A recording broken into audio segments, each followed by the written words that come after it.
Kia ora koutou. I'm Caroline McElnay and I'm the Director of Public Health here at the Ministry of Health. Today, the Ministry of Health is confirming an individual who had previously been a guest at the managed isolation facility at the Pullman Hotel has tested positive for COVID-19. This individual, who is asymptomatic, has been isolating at home in Hamilton since the 30th of January and previously returned 3 negative tests, the most recent one being on the 2nd of February. We are awaiting further test results on this person, but based on our current assessment of the circumstances, we consider the public health risk to be low and people in and around Hamilton should not be alarmed. We are acting out of an abundance of caution. We are not advising any restrictions or cancellation of events.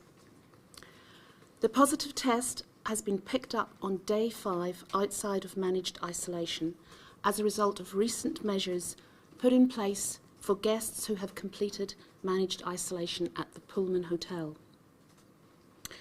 As well as their routine testing on days 0, 3 and 12 while in a facility, there is a requirement for all Pullman managed isolation guests to self-isolate for 5 days following completion of the 14 days in managed isolation and to return a negative test at day 5.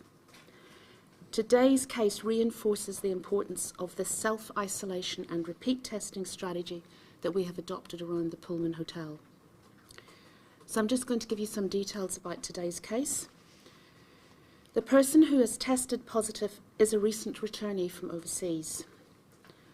The person was in managed isolation from the 16th of January to the 30th of January and returned negative tests during their stay on the 20th of January and the 28th of January. A further test on the 2nd of February also came back negative.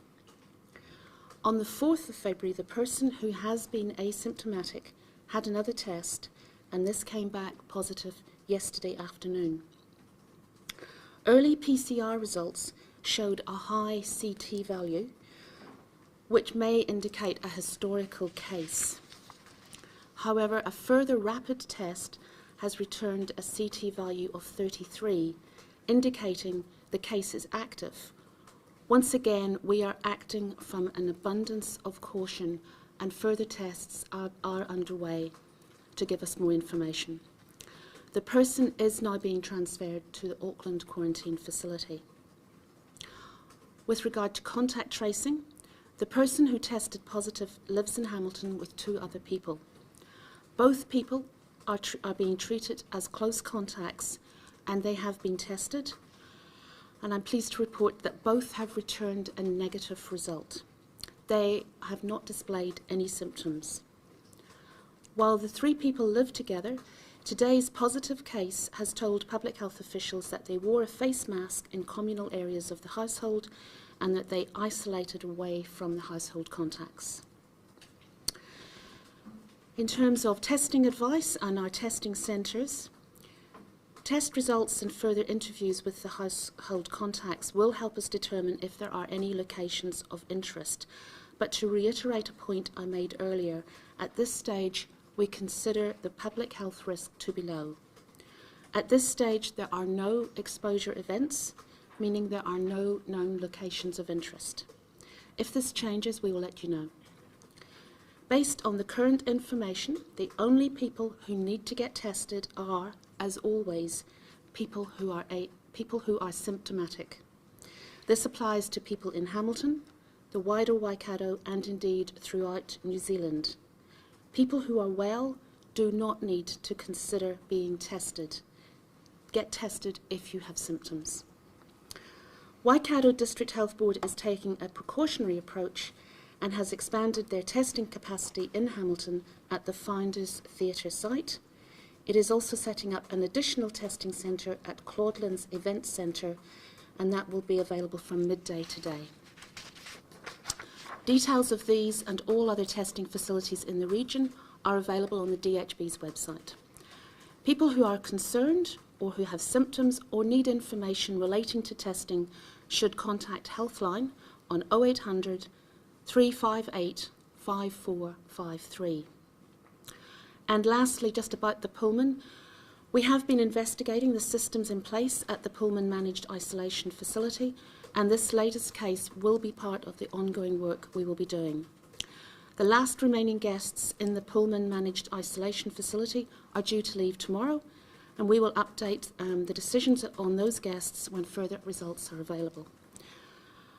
So we'll come back to you with findings as we get them as the day emerges. So lastly, on today's other numbers, further to the positive case we are reporting today, there is one new case at the border and one historical case. One previously reported case has recovered. This brings our total number of active cases to 64. Our total number of confirmed cases is 1,962. I'm happy to take questions. How confident are you that this person went home and self-isolated and didn't go out anywhere else? We're very confident. That's been something that our public health unit at Waikato has asked a lot of questions of the individual.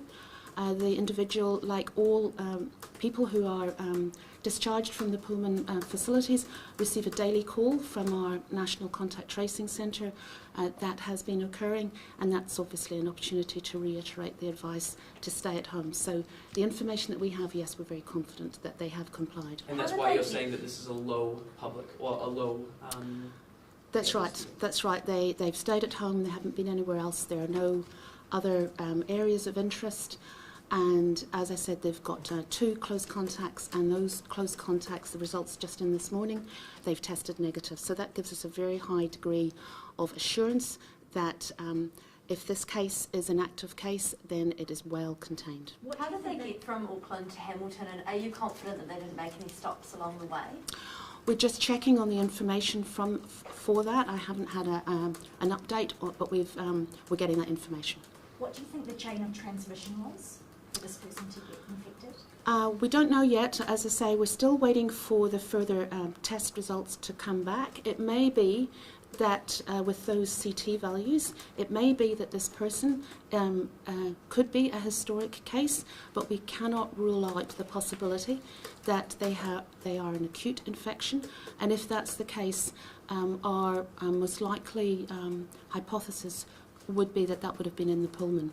But as yet, we're unable to give you the details of how that's happened. We still have to do the investigation to find out about times and movements. Did you say that this person is still asymptomatic? Yes, they are completely well. Have they been transferred to quarantine, or are they just staying at home? The case that we've identified, that they are being transferred to Auckland, to Jet Park, to the quarantine facility there. Were they near any of the other cases at the Pullman? Do you know yet? From the information that we've got, we know that they were on the same floor as some of the other cases, but we're just really looking at the timelines here because what we've seen with the other cases in the Pullman is the cases were dispersed across the hotel, and it was more their being in the same place at the same time rather than being in the same place. So at this stage in the investigation, do you have any idea how the transmission might be occurring within the Pullman? In general, the transmission in the Pullman, we're still actively investigating that. We have had an in-depth review that's been undertaken by Auckland Regional Public Health into the cases that we know. What I can say is there's nothing that is highlighted as a single point, and we're doing further work on that.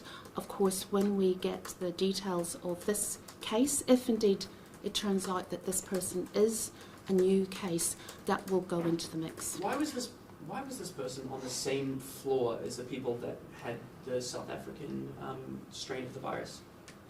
This person would have been admitted, were admitted back in on the 16th of January, so my assumption is that that's where they were placed. I've got no information that they moved rooms at all while they were in the facility. Is 5 days isolating post-quarantine long enough based on today's thing, or would the ministry be considering lengthening that out a bit?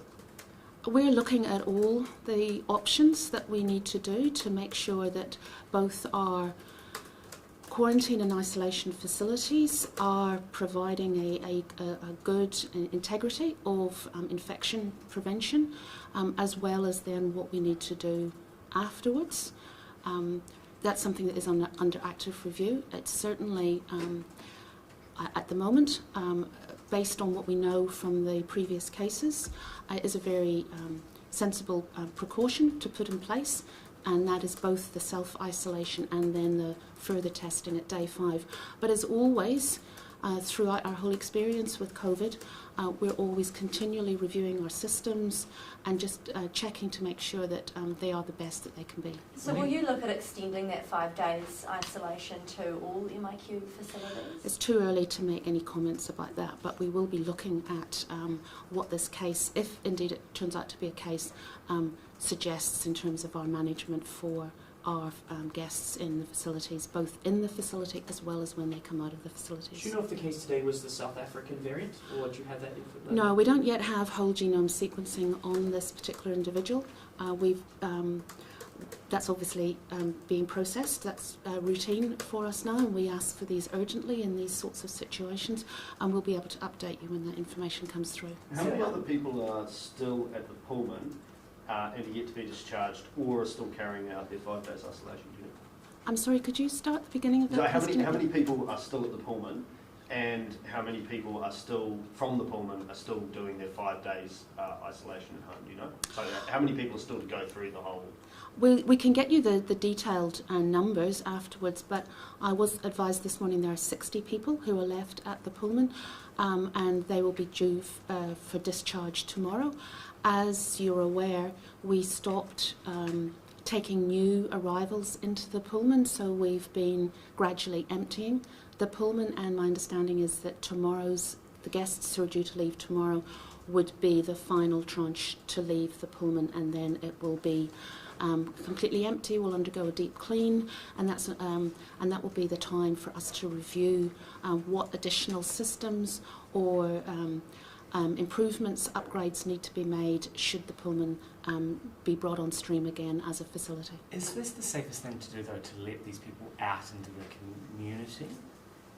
If people are still testing positive, and I understand that you've got to do something with the Pullman, but should they be let back out into the community or go to a separate facility, for example? Well, we are reviewing all the figures that we've got. What we do know from the numbers who have been released from the Pullman since the first incidents we became aware of is that the cases who have tested positive since leaving the Pullman is only a very, very small number. And as I said, we still yet don't have confirmation that this is indeed an acute case. But of course, we will be continually looking at what we need to do. But at the moment, it is a sound strategy. Can you give us some sort of indication as to the timing around when this person entered the isolation? Was it after the Northland and Auckland cases had left? I'll have to get back to you on that. It's the 16th of January is the date that they entered, and we can get back to you on the specific timelines there. Okay. Will you consider removing common areas from MIQ facilities? Well, certainly common areas is one of the areas that we've looked at, and as I say, we are reviewing what needs to be in place, both at the Pullman and across the facilities. Movement of guests is clearly a very important part of managing the integrity of your facility. So looking at common areas is certainly something that we are doing, but we haven't provided that advice yet to do that. What we do want to have in place are opportunities for people, obviously, to exercise, and we're very mindful of the stress and the mental health impacts of being in these facilities are. But of course, we have to balance that against keeping both themselves and other guests and staff in those facilities and the wider community safe. How are people getting their day 5 test? Are they going to the local testing station, or is a ministry official sent out to their residents where they're self-isolating? I think that varies depending on where they are, and we can get you the specific details of this individual. They are, as I said earlier, our contact tracing service is in touch with them on a daily basis, and then they, depending on where they are, work out the best way of getting that test so that we can keep the community safe. So it will vary from place to place. Do you have any more information on the air conditioning system and whether that's contributed to the spread? As I said, we have looked at the Pullman and at the ventilation systems in the Pullman, and once we've got all the information, we'll be pulling this together into a report. When will that come out, that report? Do you know? I can't give you a final date for that report, but we'll get back to you on that. And the Sorry, close the person- contacts, are they isolating at home? Yes, they are. Yes. The person, the Hamilton case, left on the 16th, but the Northland case they were discharged. Sorry, the person today, they arrived on the 16th, but the Northland case had left on the 15th of January. So is it concerning to you that there was no actual way for them to cross over? As I say, we're still investigating this case. This case may not be an acute case, but also because we know that there have been other cases in the Pullman, we don't yet know where the source of this individual could be. That is where the whole genome sequence will certainly help us narrow down on any potential source. So at this moment, we haven't ruled out any possibilities. Has there been CCTV footage or information that shows that one of the group of people who have tested positive in the Pullman and this new case were near enough to each other or in a common space? Yeah? We don't yet have that information, but that is part of the investigation that is routine when we've had these small number of cases. So last couple of With questions. quite a lot of these Pullman cases, you're getting negative tests in a row, and then they go home and suddenly they get a positive test. Why is that? And any concerns about the integrity of the testing system? That is something that certainly we have discussed and we have flagged with the Northern Region who manage the swabbing of the guests in our facilities. It really is critical that the swabbing that happens across the board everywhere is done to the highest standard, and so we've asked for that assurance that those swabs are being taken properly and appropriately. We've been provided with that assurance. We have noticed in other situations that sometimes when people are in a managed facility, they can test negative, and then sometime later, we've seen this with some of our historic cases, some months later, for some reason, they have presented for testing and a positive result has come back, but it's confirmed that they are historic. And so I think there is a suggestion that for some individuals, if they develop other viral illnesses or a little bit unwell, that it may bring the fragments of the COVID virus to the fore so they can be picked up. So I guess there's still a lot that we're still learning around the testing, but certainly we have identified the need for really good testing to happen in our But you facilities. have confidence in the testing currently? Yes, we do. Will you Yes. look at extending managed isolation from 14 days to 21 days? That's one of the things that we have looked at. There is no evidence at all from overseas that the new variants of the virus that we're seeing have any longer incubation period. Again, the critical thing here is that we have a highly well-developed quarantine and isolation facility, and the 14 days, based on what we know from the science, the 14-day period is the required period. It So I'll sounds just like take a last It question. sounds like the ministry is looking into an awful lot of things. I mean, today you've looked at the common areas and just then the length of time that people have to isolate for. Is it safe to say that there's some sort of structural review of the whole system in place at the ministry at the moment? There is an in-depth review both of the Pullman, but also of our quarantine and isolation facilities. That's work that has been underway for a number of weeks. Again, that's critical that we have confidence in those facilities. When will we have the results of that report or any announcements made from that? I'm not able to give you a precise date, but those investigations are well underway. I'll take one last question. What is the morale and the sort of the vibe within the ministry? It seems like we've had these little cases that have been marginal or they've been sort of strange in some way, and then we've also been kind of lucky, like that this hasn't broken out. You know, Are people in the ministry kind of scratching their heads and going like, shit, we've just like dodged several bullets here? What is the kind of top level thinking or the kind of chat around the water cooler, you know? I think we are scratching our heads a little, but I don't think that's because we're scratching them with anxiety. We are seeing slightly different from expected, what we might expect. Certainly if you look at what's been happening in Australia, we're seeing a very similar pattern where our expectation from what we've seen from overseas is these new variants could lead to increased number of community cases. We are seeing with the very small numbers who've been infected in the facilities, we're not seeing any further cases out in the community. We don't know if that's luck. But we certainly have very strong systems to be able to rapidly respond, as does Australia, and both countries are seeing a very similar thing. Is we're not seeing that further spread, but we don't want to make people complacent, and we're certainly not complacent. But at the same time, we're not overly anxious. We just are trusting in our systems, which are very good, and they've been practiced over some months, and we continue to refine them every single time we have an incident. And we'll continue to do that. So thank you very much. Thank you.